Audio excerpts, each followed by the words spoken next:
All right, guys.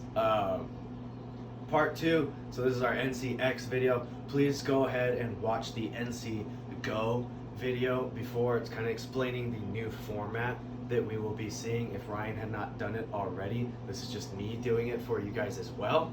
But this is the Ncx version, so this is where if you happen to have a little bit more equipment in your home, a heavier dumbbell, some barbell, some bumper plates, this is going to be more your style.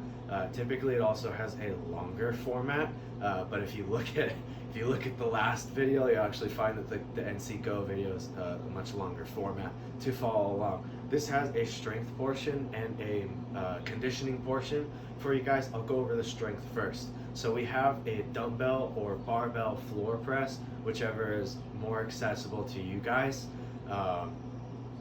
It's going to have a 12-8-4 rep scheme, so 6 sets total, obviously decreasing in reps, and you guys are pretty used to seeing this as we were using this kind of wave loading within our programming right before we had to close up. So that second set of the wave should be heavier than the first. Now, if you don't happen to have 6 different pairs of dumbbells or 6 different ways to increase weight on your barbell, we're probably not going to be able to do this, and I don't want to deter you from doing this. So what we're going to do is add a tempo. So on your 12 rep sets, I would like you to have a shorter tempo. So starting from the top, so imagine me laying on my back.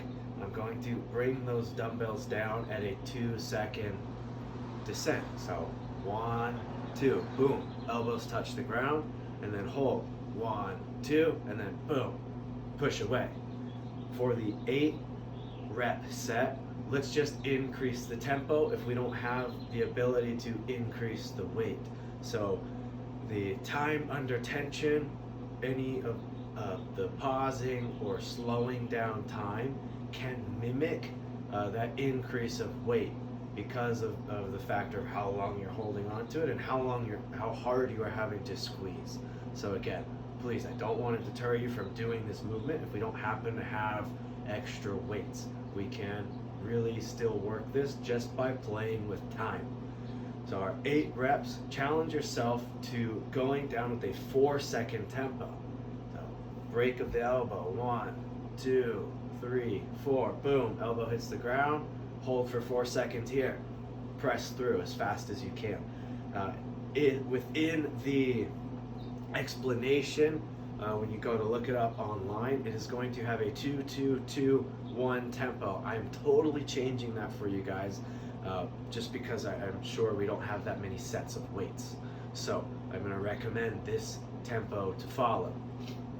The last 4 rep set, try and see if you can go on a 6 or 8 second count on the way down. It's already a really short range of motion. You're traveling basically to 90 degrees. So your ability to go slow through that is really going to be challenged, because you could be like, oh yeah, 1, 2, 3, and then you're only 2 inches off of the ground, but you still got 5 seconds to go down. Play around with it, see how well you can connect with your triceps, with your front delt, and with your chest, and how you kind of open up against the ground as well as push away against the ground. So that is going to be the challenge within the tempo floor press. Again, we can use dumbbells or barbells.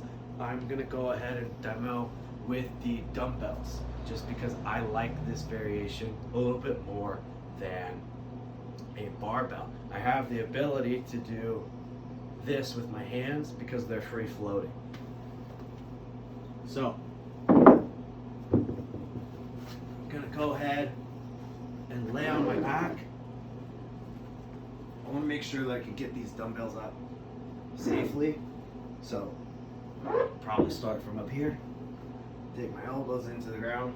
I want to make sure I can pull my shoulder blades down towards my back pockets. If you've ever heard me say this, it's not my cue, I'm borrowing it. Shoulder blades down towards the back pockets. I don't care about having your low back on the ground. If anything, don't have your low back on the ground. I'm encouraging that arched position.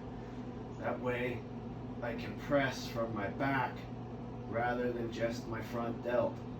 I can have my feet here on the ground, or I can have my feet out away from me. I like this just because it allows me to push my heels into the ground as well. So squeeze my feet down, squeeze my butt, big belly breath. I'm going to start from the top of the rep. Notice I'm not holding completely pronated or neutral. It is up to you. I'm going to choose that slight diagonal. I'm going to lead the elbows towards the outside. So notice the angle of my hand and elbow, it's at 90 degrees. And then the elbow in relation to my shoulder should be at about 45 degrees.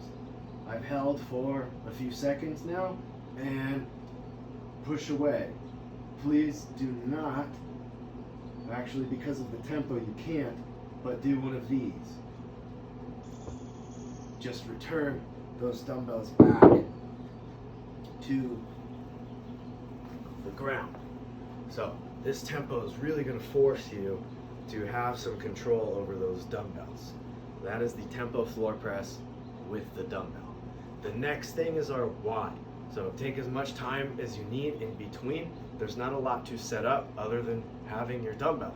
So there's going to be a 10-minute AMRAP of 10 up downs, 10 dumbbell ground to overhead, a 200-meter run, or 100 mountain climbers. Happens to be raining here in SoCal, so if you're uncomfortable running on the rain, it's going to be 100 mountain climbers, which in my case I don't think I would want to do. I'd rather go run outside in the rain, but that's me.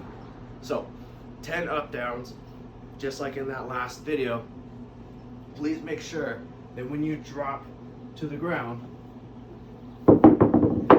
we don't allow for any of our hips to sag. Stay in that higher plank position. I want to see how well can you do this. Return your feet back and put them back under you as quick as possible. That is going to be our up down. No need to jump, you just have to make sure that you stand all the way up to the top. Our dumbbell ground to overhead gives you the option to do a dumbbell snatch or a dumbbell clean and press, push press, jerk, whatever you want. The only thing I'm going to ask of you guys is to keep it consistent. So we're going to use one dumbbell. If you happen to have a pretty light singular dumbbell, then go ahead and grab two and make it a little bit more challenging. But if you happen to have a 30 or 40 or 50, it's probably your best bet just to use one. So I'll show you what the dumbbell snatch could look like. Setting up dumbbell in between my feet. I'm going to go sit my hips back, reach down with one side, shoulders down. From here, push the floor away, big pop of the hips, and allow that guy to go straight to the ceiling. Please hold here for a second before you bring it back down. You guys can choose to switch on the way down or switch at the bottom. For the clean and press or clean and jerk, it should be the same. I'm going to start in my high hip position, shoulder straight down. As I bring this thing up, push the floor away, pop the hip, and then rack it on my shoulder. And then I can choose to strict press it, push press it, push jerk it, maybe even split jerk it. But because we're going for time, we're most likely going to go with that quickest option, which is going to be the dumbbell snatch or the clean and push press. So whatever you do, I'm going to ask that you keep it the same the entire time. So if you start off with snatch, you better finish with snatch. Please don't mix up your reps in between.